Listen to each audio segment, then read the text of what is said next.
আল্লাহ আমার রব, এই রবি আমার সব। আল্লাহ আমার রব, এই রবি আমার সব। দামে দামে তনু মনে তারি অনুভব। আল্লাহ আমার রব, এই রবি আমার সব। তোমার দুনিয়াতে আমি যেদিকে তাকাই, অথই নিয়ামতে ডুবে আছি সবাই। ঠিক না? বলেন তো দেখি, এই জিনিসটা আমাদের জন্য নিয়ামত না? বলতে পারবেন কিছু? এমন কিছু আসমানের নিচে জমিনের উপরে যে নাই, যা মানুষের কল্যাণের জন্য আল্লাহ সৃষ্টি করে নাই। কথা বলেন ঠিক না? তোমার দুনিয়াতে আমি যেদিকে তাকাই, অথই নিয়ামতে আমি ডুবে আছি সবাই। পাক পাখালির গানে শুনি তসবি কলো রব, তসবি কলো রব। আল্লাহ আমার রব, এই রবি আমার সব। আল্লাহ আমার রব, এই রবি আমার সব। দমে দমে তনু মনে তারি অনুভব। আল্লাহ আমার রব, এই রবি আমার। ভাই আমার, আমি আমার আলোচনার শুরুতে আপনাদের কাছে একটা প্রশ্ন করতে চাই। আজকের তাফসিরুল কোরআন মাহফিলের জন্য কি অনুমতির প্রয়োজন হয়েছে? সম্মানিত ভাইরা আমার, একটি সময় বাংলাদেশে গিয়েছে, যে সময়ে এই বাংলাদেশ দ্বিতীয় বৃহত্তম একটি মুসলিম রাষ্ট্র। সেই বাংলাদেশে মুসলমানেরা আজান শুনে ঘুমিয়ে যায়, আবার ফজরের আজান শুনে জাগ্রত হয়। যে বাংলাদেশ লক্ষ লক্ষ মসজিদ মাদ্রাসার বাংলাদেশ, যে বাংলাদেশ এমনিভাবে মুসলমানরা, এই দুনিয়াতে অসংখ্য মুসলমান রয়েছে, কিন্তু বাংলাদেশের মুসলমানেরা যেভাবে যত্র তত্র আল্লাহর গুণকীর্তন করতে পারে, যেখানে সেখানে সেজদা দিতে পারে, এমন বাংলাদেশ অন্য কোথাও আর রাষ্ট্রের ভিতরে নাই। কথা বলেন ঠিক কিনা? আমি ভারতে গিয়েছি। ভারতে যাওয়ার পরে মাগরিবের নামাজ মাহফিলে যাচ্ছি, মাগরিবের নামাজ শেষ হয়ে যাচ্ছে অক্ত। আমি ভাইকে বললাম, ভাই এখানে আমরা নামাজটায় মাঠ কত সুন্দর সবুজ ঘাস, এখানে আদায় করে নেই। তো উনি বললেন, ভাই এটা বাংলাদেশ না, যত্র তত্র যেখানে সেখানে সেজদা দেওয়া যাবে, নামাজও পড়া যাবে না। এজন্য সেই বৃহত্তম মুসলিম রাষ্ট্র বাংলাদেশে আমরা যে জন্মগ্রহণ করতে পেরেছি, এটা আমাদের ভাগ্যের ব্যাপার। কথা বলেন ঠিক কিনা? কিন্তু দুঃখজনক হলো সত্য, এই দেশে প্রায় 90-95% মুসলমান সেই বাংলাদেশে তাফসিরুল কোরআন মাহফিল করতে যে অনুমতির প্রয়োজন হয়, সেই বাংলাদেশে 3 জন 5 জন 7 জন যদি প্রশাসনের বিনা অনুমতিতে এক জায়গায় করা হতো, তাহলে সেখানে প্রশাসন হাজির হয়ে যেত। এই বাংলাদেশ যেন একটি শ্বাসরুদ্ধকর পরিবেশে তৈরি হয়েছিল, কিন্তু সেই পরিবেশটা নষ্ট করার জন্য এবং এই পরিবেশ থেকে বেরিয়ে আসার জন্য একদল যুবকরা, তারা তাদের বুকের তাজা রক্তকে ঢেলে দিয়ে আবু সাইদ মুগ্ধের মতো তরুণদের জীবনের বিনিময়ে বাংলাদেশ উন্মুক্ত হয়েছে। কথা বলেন ঠিক কিনা? সম্মানিত ভাইরা আমার, আজকের এই তরুণদের হাত দিতে হয়েছে, পা দিতে হয়েছে, জীবন দিতে হয়েছে, রক্ত দিতে হয়েছে, লাশ হতে হয়েছে, তারপরে না তারা এই শ্বাসরুদ্ধকর পরিবেশটা এই বাংলাদেশ থেকে দূর করতে সক্ষম হয়েছে। কথা বলেন ঠিক কিনা? সম্মানিত ভাইরা আমার, এর থেকে প্রমাণ করা যায় যে আগামীর বাংলাদেশ ইসলামের বাংলাদেশ, আগামীর বাংলাদেশ আলেমদের বাংলাদেশ, আগামীর বাংলাদেশ আল কোরআনের বাংলাদেশ। কথা বলেন ঠিক কিনা? সম্মানিত ভাইরা আমার, অনেকের কাছে হয়তো বা নতুন মনে হতে পারে, আমার কাছে হতো, কিন্তু আল্লাহ তাআলা এই যে একটা শ্বাসরুদ্ধকর পরিবেশ আল্লাহ তাআলা পরিবর্তন করে যদি দিতে পারেন, তাহলে এই বাংলার জমিনেও আল্লাহর কোরআন কায়েম করে দিতে পারেন। কথা বলেন ঠিক কিনা? সম্মানিত ভাইরা আমার, আল্লাহ রাব্বুল আলামিন বলেন, আহাসিবান নাসু আইতুরাকু আয়াকুলু আমান্না ওয়া হুম লা ইফতানুন। আল্লাহ তাআলা বলেন, মানুষরা কি মনে করে নিয়েছে আমি আল্লাহর কাছে তারা এসে বলবে, রব্বুল আলামিন তোমার যতগুলো হুকুম ছিল সবগুলো মেনে নিয়েছিলাম, তোমার দ্বীনের পথে চলেছিলাম, তোমার দ্বীনের দায়ীদের কথা শুনেছিলাম, তোমার জমিনে তোমার দ্বীন কায়েমের জন্য, তোমার কোরআনের অনুশাসন তৈরি করার জন্য, বাস্তবায়ন করার জন্য আমি ছিলাম। আল্লাহ তাআলা বলেন, আইতুরাকু তোমাদের এই কথা বললেই ছেড়ে দেওয়া হবে না, ওয়াহুম লা ইফতানুন এই কথা বলবে আর তোমাদের ছেড়ে দেব, অথচ কোনো পরীক্ষা করা হবে না। এটা তো হতেই পারে না, না কোন অবস্থাতে হতে পারে না। তোমাদের পূর্বে যারা এই দুনিয়াতে ঈমানের দাবি করেছে, যারা মুসলমান বলে দাবি করেছে, তাদেরকে আমি অবশ্যই পরীক্ষা করেছি। জোরে বলেন ঠিক কিনা? আল্লাহ তাআলা বলেন, ওয়ালাকাদ ফাতান্নাল্লাযীনা মিন ক্বাবলিহিম ফালা ইয়া'লামান্নাল্লাহুল্লাযীনা সাদাকু ওয়ালা ইয়া'লামান্নাল কাযিবিন। আল্লাহ তাআলা বলেন, ও দুনিয়ার মানুষেরা, শুধু আমি তোমাদের পরীক্ষা করব না, যুগে যুগে যত নবী রাসূল এসেছিল তাদেরকে আমি পরীক্ষা করেছিলাম, তাদের অনুসারীদেরকে আমি পরীক্ষা করেছিলাম। আজকের তোমাদের পরীক্ষা করব এবং তোমাদের পরে যারা ভবিষ্যৎ প্রজন্ম আসবে তাদেরকেও আমি পরীক্ষা করব। এটা হলো ঈমানের দাবি, এটা হলো মুসলমানের দাবি। অতএব তোমাদেরকে পরীক্ষা করব যেভাবে নবী এবং রাসূলদেরকে আমি পরীক্ষা করেছিলাম। আমার ভাইরা, আল্লাহর নবী হযরতে মূসা আলাইহিস সালাতু ওয়াস সালাম যখন কালিমার দাওয়াত দিয়েছে, ফেরাউন ফোনা ধরেছিল। হযরত ইব্রাহিম আলাইহিস সালাতু ওয়াস সালাম যখন কালিমার দাওয়াত দিয়েছে, আল্লাহর দিকে মানুষদেরকে আহ্বান করেছে, তখন নমরুদ ফোনা ধরেছে। আমার ভাইরা, যুগে যুগে যত নবী রাসূল এই দুনিয়াতে আল্লাহর দিকে মানুষদেরকে আহ্বান করেছেন, আর তাদের বিপক্ষে আরেকটা শক্তি দাঁড়িয়ে গিয়েছিল। কথা বলেন ঠিক কিনা? আমার ভাইরা, আল্লাহর নবী জনাব মুহাম্মদ রাসূলুল্লাহ সাল্লাল্লাহু আলাইহি সাল্লাম আখিরি জামানার নবী, তিনিও যখন কালেমার দাওয়াত দেওয়া শুরু করলো, আবু জেহেল, উতবা, শাইবা, ওয়ালিদ ইবনে মুগিরাও তারাও বিশ্ব নবীকে হত্যার চেষ্টা করেছিল। কথা বলেন ঠিক কিনা? সম্মানিত ভাইরা আমার, এই আয়াত দ্বয়ের মাধ্যম দিয়ে আমরা বুঝতে পারলাম, আমরা যদি মুসলমান বলে দাবি করি তারপরও আমাদের পরীক্ষার সম্মুখীন হতে হবে। যদি আমরা জান্নাতে যেতে চাই তারপরে পরীক্ষার সম্মুখীন হতে হবে। যদি জাহান্নাম থেকে বাঁচতে চাই পরীক্ষার সম্মুখীন হতে হবে। যদি আমি মুসলমান এবং মুমিন বলে পরিচয় দিতে চাই, আপনার আমার পরীক্ষা হবে। আর যদি মনে করেন আমি মুসলমান না, মুসলমান বলে পরিচয় দেব না, তাহলে পরীক্ষা হবে না। কথা বলেন ঠিক কিনা? মুসলমান শব্দের অর্থ হলো আত্মসমর্পণ করা। অর্থাৎ আল্লাহ রাব্বুল আলামিন যা নিষেধ করেছেন সমস্ত নিষেধ থেকে বেরিয়ে এসে আল্লাহ তাআলা যেগুলো করতে বলেছেন সেইগুলো করার নামই হলো মুসলমান। কথা বলেন ঠিক কিনা? কিন্তু এবার বুকে হাত দেন তো, আল্লাহ তাআলা যা যা নিষেধ করেছেন সব আমরা বাদ দিতে পেরেছি কিনা? যদি না পেরে থাকি, আপনি আমি মুসলমান পরিচয় দেওয়ার কোনো সুযোগ নাই।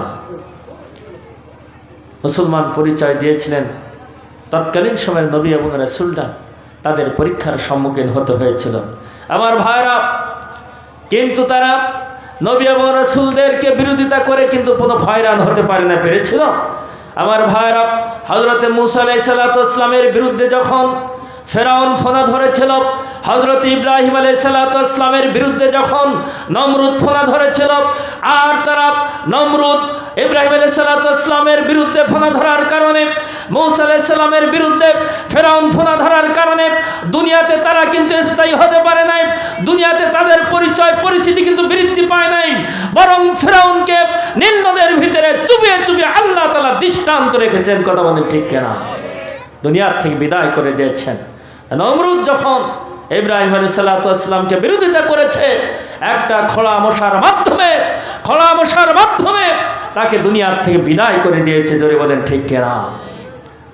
আমার ভাইরা, যুগে যুগে এভাবে নবী রাসূলদেরকে পরীক্ষা করা হয়েছে, কিন্তু যারা নবী এবং রাসূলদের বিরুদ্ধে ফনা ধরেছিল তাদেরকে আল্লাহ তাআলা মাথা চাড়া দিতে দেয় নাই। কথা বলেন ঠিক কিনা?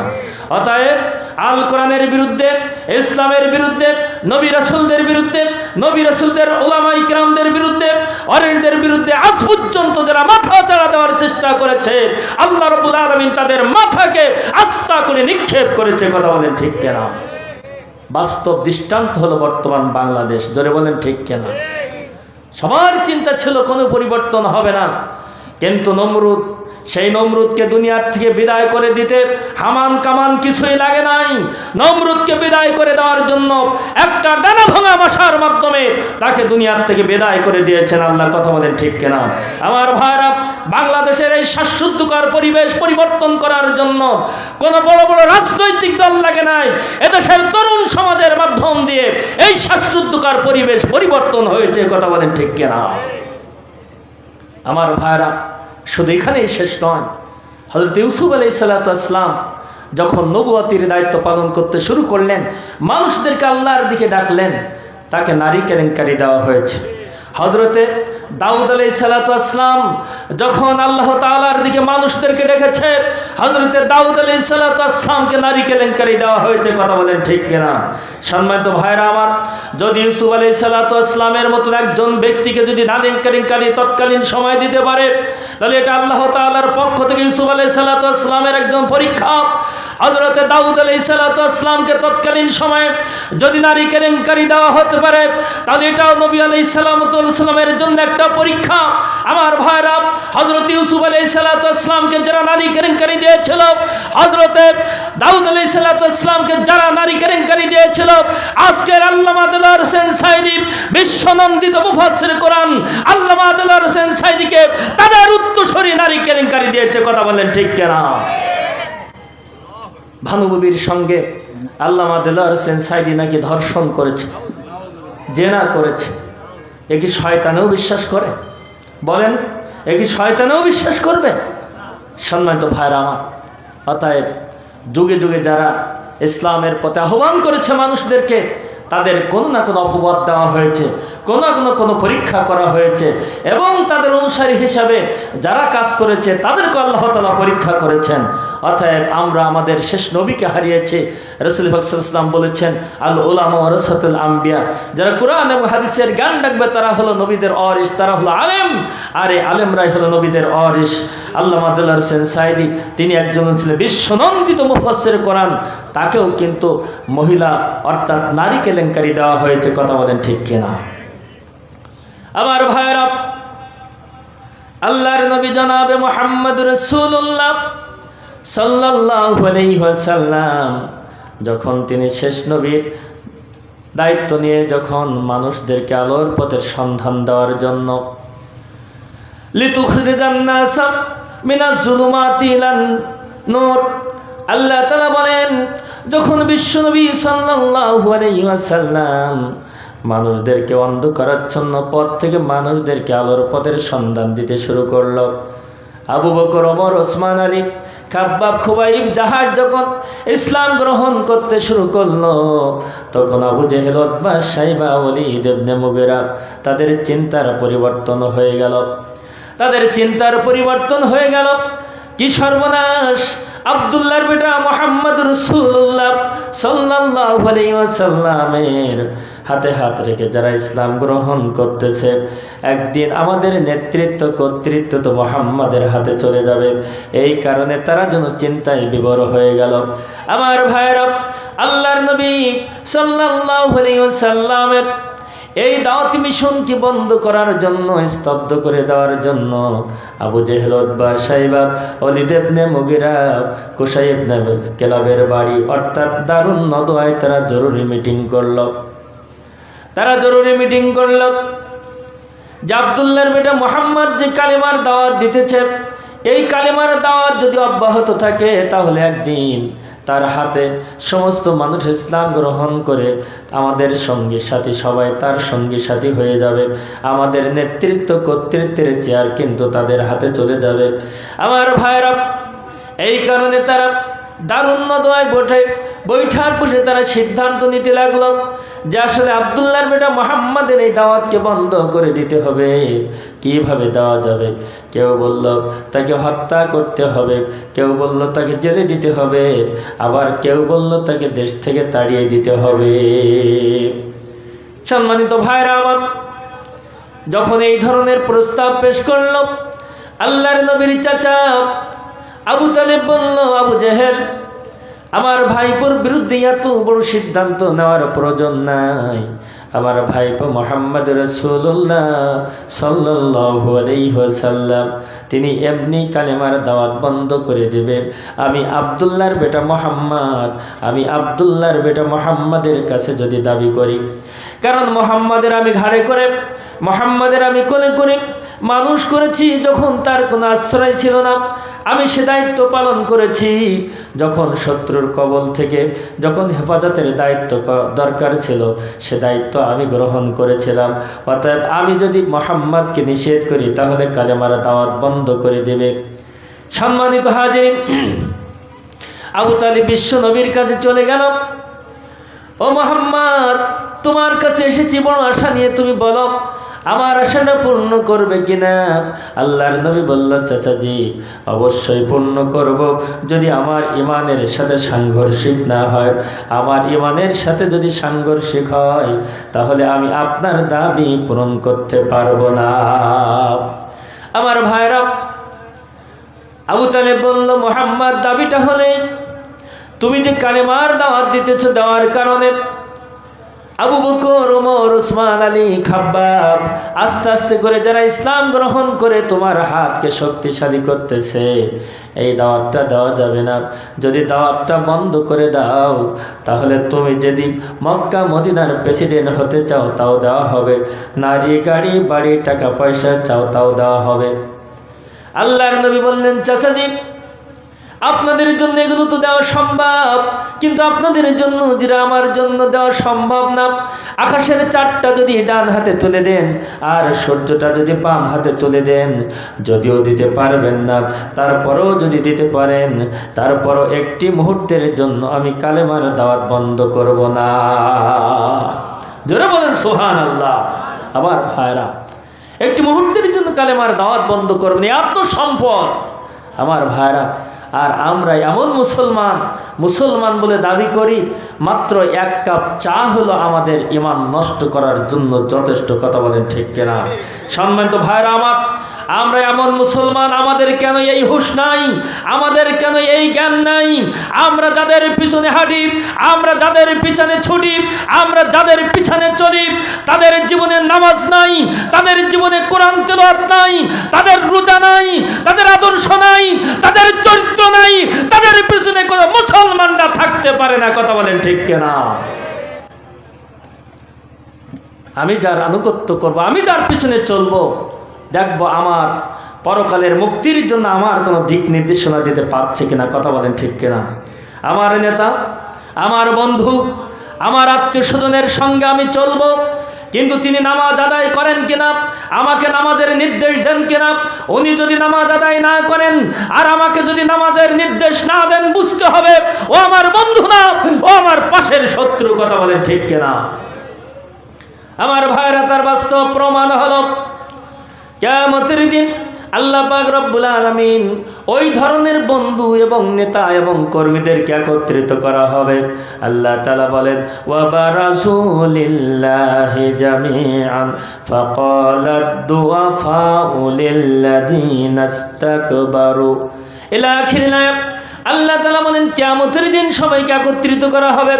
একত্রিত করার পরে তাদেরকে জবাব চাওয়া হবে, কেন তোমরা তোমাদের কর্মীকে পথভ্রষ্ট করেছিলে?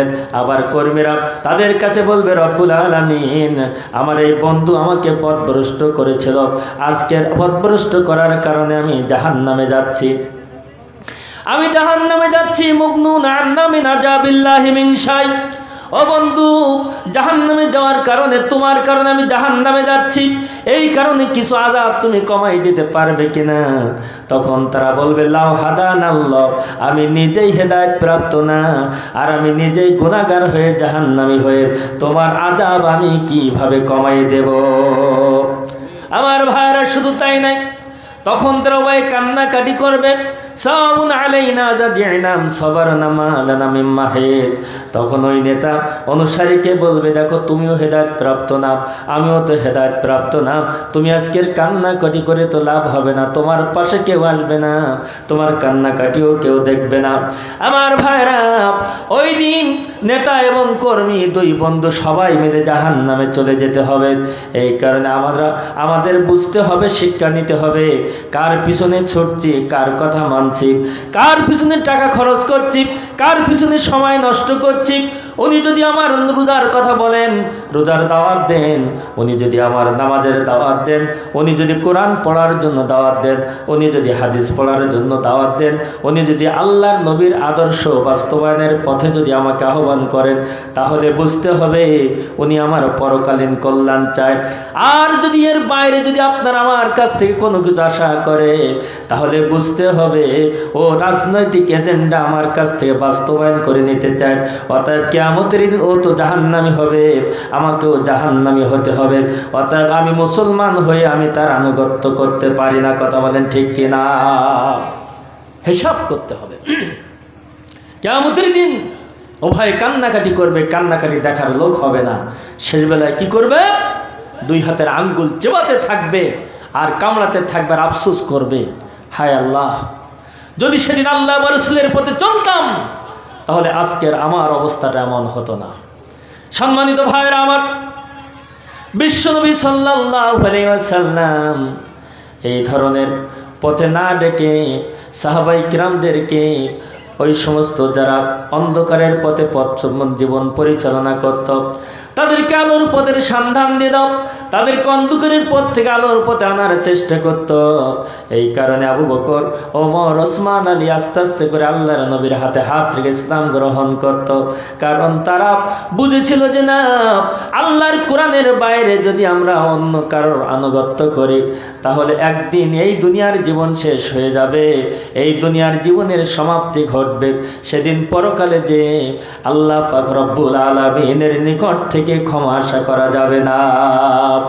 সম্মানিত ভাইরা আমার, আমরা এই দুনিয়াতে চিরজীবন থাকতে পারবো না। এই দুনিয়াতে সারা জীবন কেউ থাকতে পারে না। ক্ষণস্থায়ী জীবন চিরস্থায়ী জীবন নয়। এই দুনিয়ার থেকে সবাইকে চলে যেতে হবে।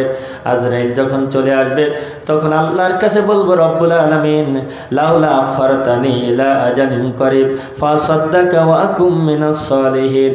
রব্বুল আলামিন এত দ্রুত আমার কাছে আজরাইল পাঠাবো আমি তো জানতাম না। ও আল্লাহ, আমার নিকট থেকে, আমার কাছ থেকে আজরাইলটা একটু উঠাই নাও না, ফেরাই দাও না।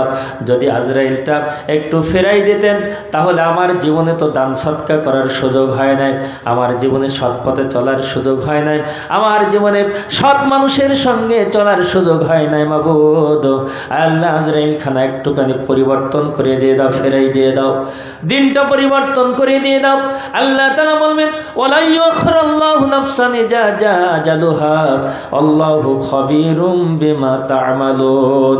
ও আমার নাফরমানি বান্দা, আজকের যখন আজরাইল তোমার কাছে চলে গিয়েছে, এখন তোমার হুঁশ ফিরতেছে।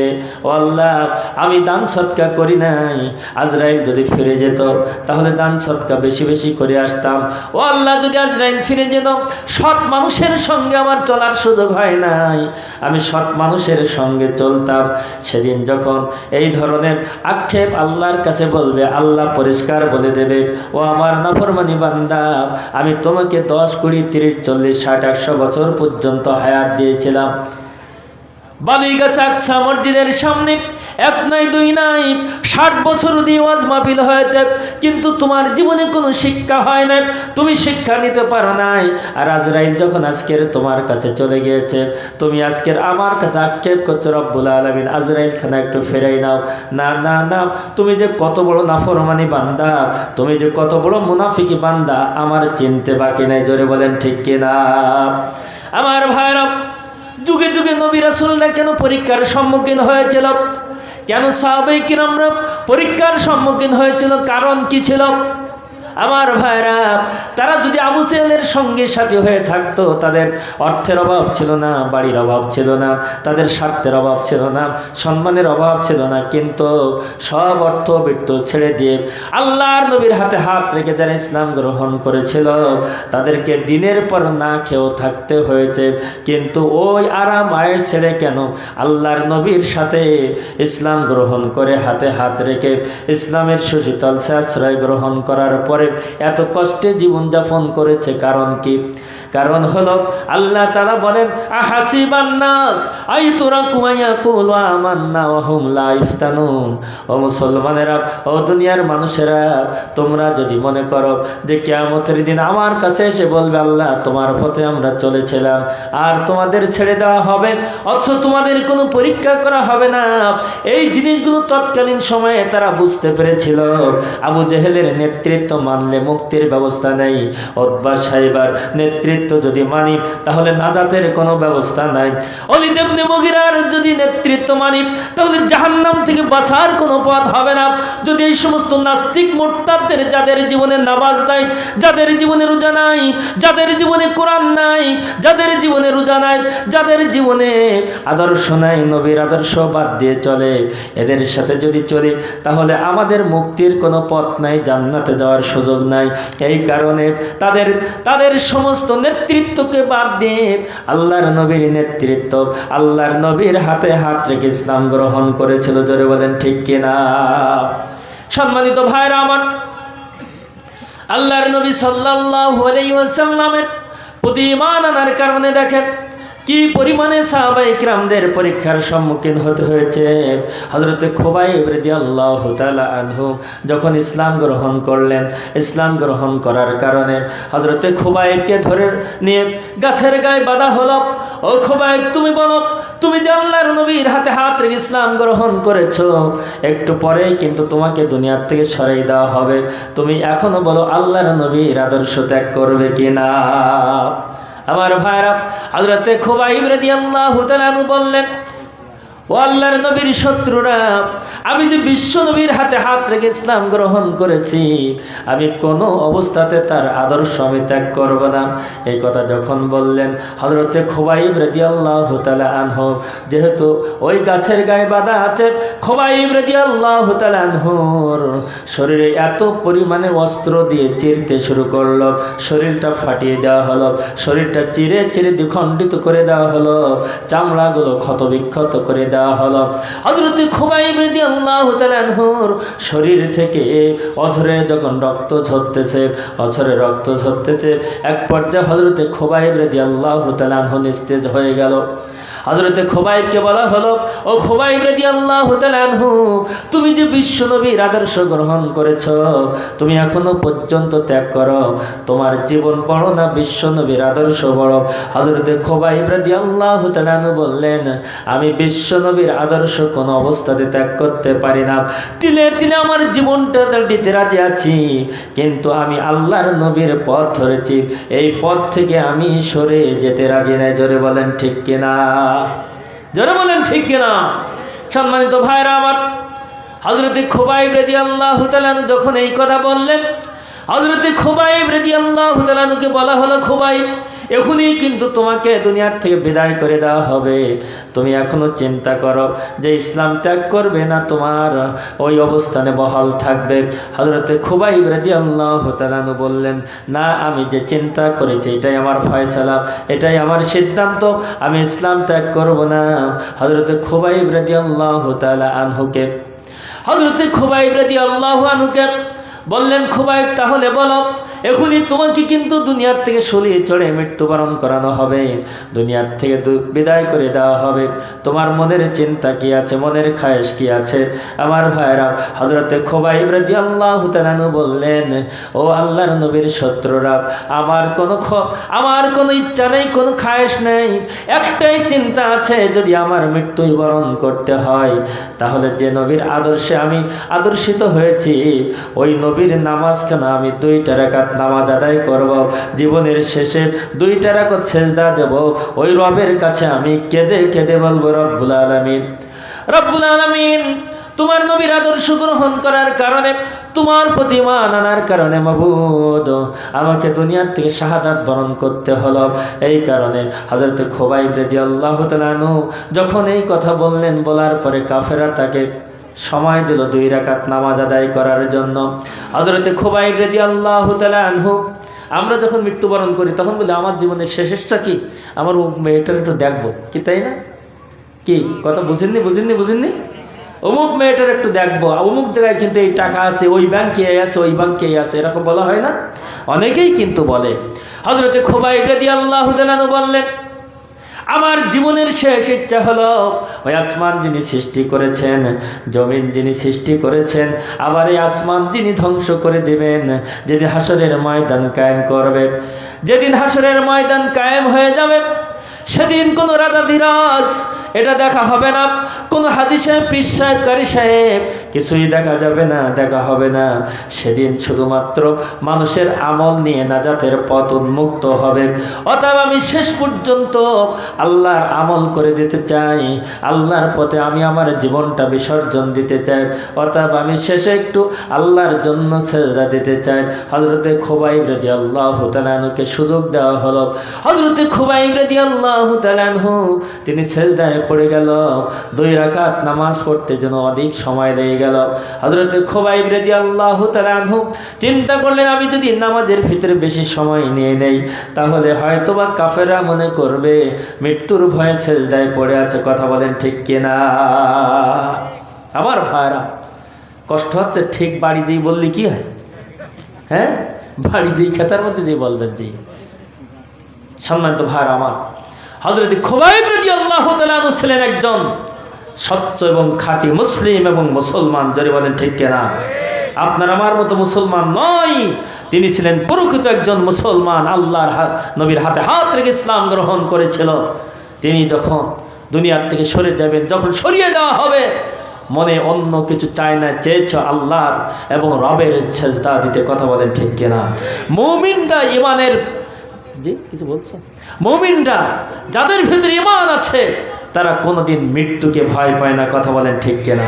আমার ভাইরা, মীর কাসেম আলী মিন্টু, ওনাকে যখন ফাঁসির মঞ্চে নিয়ে যাওয়া হবে, 3 ঘন্টা আগে, 3 ঘন্টা পরে ফাঁসির মঞ্চে নিয়ে যাওয়া হবে, ফাঁসি দেওয়া হবে। আমার ভাইরা দিকে খেয়াল করেন, 3 ঘন্টা পরে ফাঁসি দেওয়া হবে। উনি কারারক্ষীদেরকে বললেন, আমি একটু ঘুমাই নেই, 2 ঘন্টা ঘুম পড়ব, তারপরে 2 ঘন্টা হয়ে গেলে আমাকে ডাকবেন। বলছে, স্যার আপনাকে তো 3 ঘন্টা পরে ফাঁসি দেওয়া হবে, আপনি কেমন ঘুম পড়বেন? বলছে, ঘুম পড়ো। দেখেন কত বড় ঈমানের প্রতি জজবা রয়েছে। সম্মানিত ভাইরা আমার, ঘুম পড়লেন, 1 ঘন্টা আগে জেগে ডেকে দিলেন, তারপরে গোসল করলেন, জামা কাপড় পরলেন, নামাজ আদায় করলেন, হাসি মুখে আল্লাহর এই মুমিন বান্দা ফাঁসির মঞ্চে হেঁটে গেলেন। জোরে বলেন সুবহানাল্লাহ। আমার ভাইরা, এভাবে যাদেরকে যুগে যুগে যাদেরকে পরীক্ষা করা হয়েছে, সাহাবায়ে কেরামদেরকে, তারাও হাসি মুখে চলে গিয়েছে। আল্লাহ তাআলার পথে চলার কারণে যত নির্যাতন হয়েছে সব হাসি মুখে সয়েছে। কথা বলেন ঠিক কিনা? সম্মানিত ভাইরা আমার, হযরত খুবাইব রাদিয়াল্লাহু তাআলা আনহু সেজদা থেকে উঠে পড়লেন। হযরত খুবাইব রাদিয়াল্লাহু তাআলা আনহু যখন সেজদা থেকে উঠে পড়লেন, হাতটা কেটে নেওয়া হলো, বাম হাতটা কেটে নেওয়া হলো, ডান হাত পাটা কেটে নেওয়া হলো, বাম পা কেটে নেওয়া হলো। হযরত খুবাইব রাদিয়াল্লাহু তাআলা আনহুর দেহ থেকে হাতগুলো ছিন্ন বিচ্ছিন্ন করে দেওয়া হলো। হযরত খুবাইব রাদিয়াল্লাহু তাআলা আনহুকে এবার শুলি চড়ে পাছা দিয়ে, শুলি ঢুকে মাথা দিয়ে বাহির করে দিয়ে হযরত খুবাইব রাদিয়াল্লাহু তাআলা আনহুকে দুনিয়ার থেকে সরিয়ে দেওয়া হলো। কথা বলেন ঠিক কিনা? ইতিহাস সাক্ষী, ইতিহাস সাক্ষী। এরই নাম মুসলমান, এরই নাম কি? মুসলমান। আমরা এরকম হতে পারবো না, জীবনেও হতে পারবো না। কিন্তু ভাইরা আমার, তৎকালীন সময়ে খুবাইব রাদিয়াল্লাহু তাআলা আনহুকে হাত পা কেটে নিয়ে পরীক্ষা করা হয়েছে ঠিকই, কিন্তু বর্তমান সময়ে আল্লাহর জমিন, আল্লাহর দিন কায়েমের জন্য যারা কাজ করেছে তাদেরকেও কম পরীক্ষা করা হয় নাই। কথা বলেন ঠিক কিনা? আমার ভাইরা, ইসলামী ছাত্র শিবিরের কেন্দ্রীয় সভাপতি দেলোয়ার হোসেন ছোট্ট মানুষ, তাকে ধরে নিয়ে পুরুষাঙ্গের ভিতরে স্পোক দিয়ে দিয়ে সাইকেলের স্পোক দিয়ে ঘুরিয়ে ঘুরিয়ে তার পুরুষত্ব নষ্ট করতে চেয়েছিল। তার পুরুষত্ব নষ্ট করে দিয়ে তাকে দুনিয়ার থেকে বিদায় করে দিতে চেয়েছিল, কিন্তু রাখে আল্লাহ মারকে আল্লাহ পাক রব্বুল আলামিন আজও তাকে সুস্থ করেছেন। জোরে বলেন ঠিক কিনা? আমার ভাইরা, কথায় বলে থাকে বাপ কা বেটা। দেলোয়ার যখন জেলখানায়, ছেলে গিয়েছে, আম্মা গিয়েছে জেলখানায় দেখতে।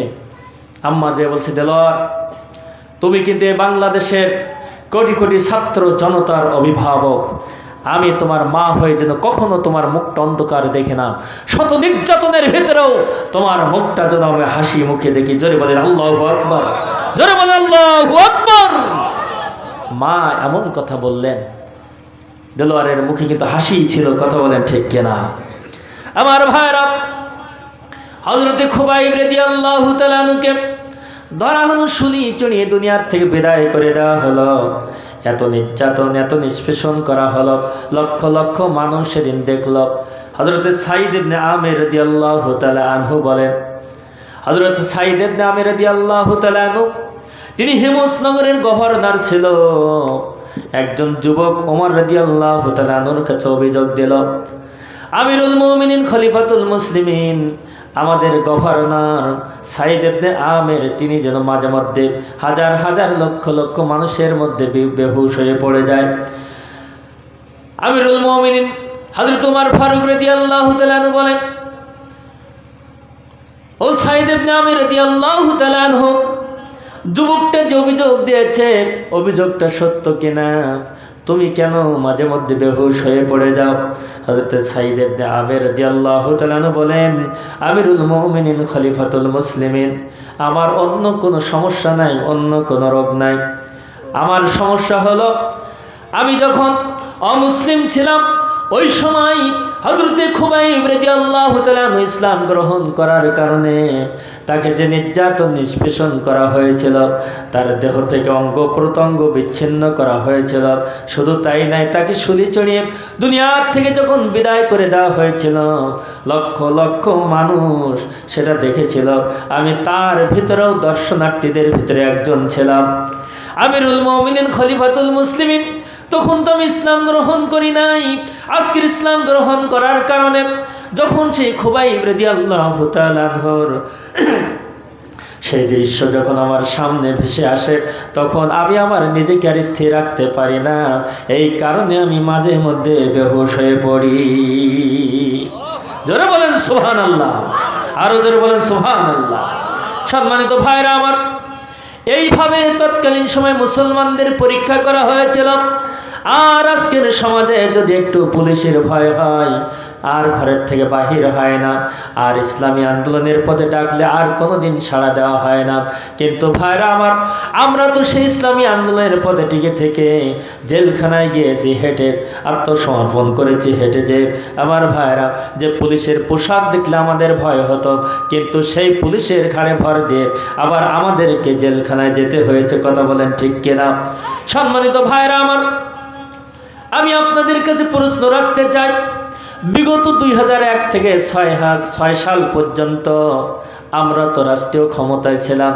এমপি আব্দুল খালেক ছিল, আমি এই ইউনিয়নের সভাপতি ছিলাম। আমি।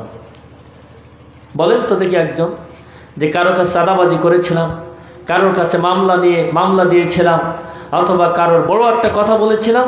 কিছুই কিন্তু দেখাতে পারবেন ইনশাল্লাহ, আমি চ্যালেঞ্জ করতে পারি। সম্মানিত ভাইরা আমার, তারপরও আমি আব্দুস সবুরের নামে অন্তত 20 থেকে 30টা মামলা। কি অপরাধ ছিল আমাদেরকে, কি অপরাধ ছিল আমার ভাইরা? আজকের যারা বিনা অপরাধে আমাদের 30টা মামলা দিয়েছ, কই আমরা তো তোমাদের প্রতিশোধ এখনো পর্যন্ত নেই নাই। কথা বলেন ঠিক কিনা? আল্লাহ তাআলা বলেছে, ইদফা বিল্লাতি হিয়া আহসান, মন্দের পরিবর্তে তোমরা ভালোকে উপস্থাপন করে তাদেরকে দাওয়াত দাও, তাদেরকে ইসলামের দিকে আহ্বান করো। আমার ভাইরা, জেলখানায় যেই ক্ষান্ত নয়, আমি আব্দুস সবুরকেও ডান্ডা বেড়ি পরানো হয়েছিল। আমি যখন ডান্ডা বেড়ি পড়তেছিলাম, তখন যেন সাহাবাই কিরামদের কথা মনে পড়ল। হজরতে জান্দাল রাদিয়াল্লাহু তাআলা আনহুকে জান্ডা বেড়ি পরানো হয়েছিল। হযরতে জান্দাল রাদিয়াল্লাহু তাআলা আনহুর কথা মনে পড়ে গেল। কি সুন্দরভাবে মনে করে হাঁটতে হাঁটতে যাচ্ছে, ওটা ধরে নিয়ে। ভালোভাবে হাঁটা যায় না, ভালোভাবে চলাফেরা যায় না, পেশাব পায়খানাও ভালোভাবে করা যায় না, তারপরও এটা পায়ে নিয়ে হাতে নিয়ে হাঁটতেছি আমার ভাইরা। কিন্তু কোর্টের বারান্দা দিয়ে যখন হাঁটতেছি, অসংখ্য ব্যক্তিদের চোখের পানি আমি লক্ষ্য করেছি। জেল থেকে যখন বাহির হয়ে এসেছি, অসংখ্য ব্যক্তিরা তারা হাউমাউ করে কান্নাকাটি করেছে আর বলেছে, ভাই তোমাদের পায়ে যখন ডান্ডা বেড়ি দেখেছি, আমরা আমাদের নিজেকে আর স্থির রাখতে পারি নাই। তোমরা তো এত বড় অপরাধ করো নাই, তোমাদের পায়ে ডান্ডা বেড়ি দিতে হবে। কথা বলেন ঠিক কিনা? অপরাধ কি? অপরাধ হলো একটু মুসলমানের জায়গায় টিকে থাকতে চেয়েছিলাম। কথা বলেন ঠিক কিনা? সম্মানিত ভাইরা আমার, আর এই জেল জুলুম যদি আপনি আমি মাথায় করে বরণ করে না নিতে পারি, স্বীকার না করতে পারি, তাহলে এই দুনিয়া তো সারা জীবন নাই, দুনিয়ার থেকে আপনাকে আমাকে চলে যেতে হবে। সে তো বেশি দিন নয়। কার হায়াত কতদিন রয়েছে এটা আমরা কিন্তু জানি না ভাইরা আমার, সম্মানিত ভাইরা আমার। কিন্তু আপনি আমি তো এই দুনিয়ার থেকে যেতে চাই না। কেউ যদি অসুস্থ হয়, লক্ষ লক্ষ টাকা খরচ করে তার সেবা করার জন্য, তার চিকিৎসা করার জন্য ওই পরিবার কিন্তু চেষ্টা করে থাকে। কথা বলেন ঠিক কিনা? সম্মানিত ভাইরা আমার, হযরতে মূসা আলাইহিস সালাতু ওয়াস সালাম তিনি ছিলেন একজন নবী। হযরত আজরাইল আলাইহিস সালাতু ওয়াস সালাম যখন তার জান কবজের জন্য চলে আসলো, হযরতে মূসা আলাইহিস সালাতু ওয়াস সালাম ঠান্ডা নবী ছিলেন না গরম নবী ছিলেন? গরম নবী ছিলেন। আর ওমর ছিল কি ঠান্ডা নাকি গরম? হযরত মূসা আলাইহিস সালাতু ওয়াস সালামের কাছে যখন আজরাইল আলাইহিস সালাতু ওয়াস সালাম আসলেন, সালাম দিলেন আর বললেন, হে নবী, আপনার জান কবজের জন্য এসেছি। টেনে এমন এক চড় মেরেছে, কান ফাটি বেডে, চোখ একটা বেরিয়ে গেছে একেবারে। এক চোখ ধরে নিয়ে আল্লাহর কাছে ফিরে গেছে রব্বুল আলামিন। কার জান কবজ করার জন্য আপনি পাঠিয়েছেন? আমি যখন জান কবজের সংবাদ দিয়েছি, আমি আজরাইলকে মানে নাই, এক চড় টেনে দিয়েছে, আমার চোখটা যেন বেরিয়ে গিয়েছে। আচ্ছা, আজরাইলের চেহারা কিরকম? আমরা হাদিসে দেখেছি, শুনেছি, পড়েছি যে হযরতে আজরাইল আলাইহিস সালাতু ওয়াস সালামের একটা দাঁত হবে উহুদ পাহাড়ের মতো লম্বা। কত? উহুদ পাহাড়ের মতো লম্বা, অর্থাৎ 3.5 কিলোমিটার লম্বা হলো উহুদ পাহাড়। তাহলে একটা দাঁত যদি 3.5 কিলোমিটার লম্বা হয়, ওই বেচারা কেমন বড়? আল্লাহর নবী বলেন, হযরতে আজরাইল আলাইহিস সালাতু ওয়াস সালাম এমন ভয়ঙ্কর দেহ দিয়ে সৃষ্টি করা হয়েছে, যদি তার মাথার উপরে 7 সমুদ্র এবং সাগরের পানি যদি মাথায় ঢালা হয়, 7 সমুদ্রের পানি শুকিয়ে যাবে, কিন্তু তার মাথার উপর থেকে থুতনির নিচে পানি নামবে না। কথা বলেন ঠিক কিনা? আমার ভাইরা, যদি 7 সমুদ্রের পানি যদি আপনার মাথায় খেয়ে নেয়, শুধুমাত্র 1 বোতল পানি যদি ওমর ভাইয়ের মাথায় দিয়ে দেয়, মনে হয় সমস্ত শরীর ভিজে যাবে। কথা বলেন ঠিক কিনা? অথচ আজরাইল আলাইহিস সালাতু ওয়াস সালামের মাথায় যখন 7 সমুদ্রের পানি দেওয়া হবে, মাথার নিচে নামবে না। এই ভয়ঙ্কর আজরাইল যখন আপনার আমার জান কবজ করতে আসবে, তখন এমনি চোখ মুখ উল্টে যাবে। হযরতে মূসা আলাইহিস সালাতু ওয়াস সালামের কাছে আবার আজরাইল চলে আসলো। আল্লাহ তাআলা বলে দিল, আজরাইল আলাইহিস সালাতু ওয়াস সালাম মুসার কাছে চলে যাও, যে বলো, ও মূসা আলাইহিস সালাতু ওয়াস সালাম, একটা বকরির গায়ে হাত দাও, এই হাতের ভিতরে যতগুলো পশম পড়বে, প্রত্যেকটা পশমের বিনিময়ে 1টা বছর করে তার হায়াত দেওয়া হবে। হযরতে মূসা আলাইহিস সালামকে যখন বলা হলো, হযরতে মূসা আলাইহিস সালাতু ওয়াস সালাম বললেন, আজরাইল, যদি তাই হয় তাহলে একটা একটা করে পশম তো একদিন শেষ হয়ে যাবে, ওই দিন কি আমার আবার জান কবজ করা হবে?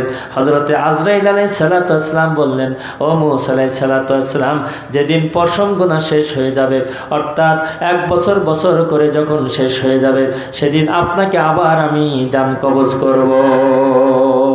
হযরতে মূসা আলাইহিস সালাতু ওয়াস সালাম বললেন, ও আজরাইল আলাইহিস সালাতু ওয়াস সালাম, যদি তাই হয়, যদি আমার একটা সময়ের ব্যবধানে আবার যদি আমার জান কবজ হয়ে যায়, তাহলে ওই জান কবজের জন্য আর সময় দেওয়া লাগবে না, আজকের আমার জানটা কবজ করে নিয়ে যা।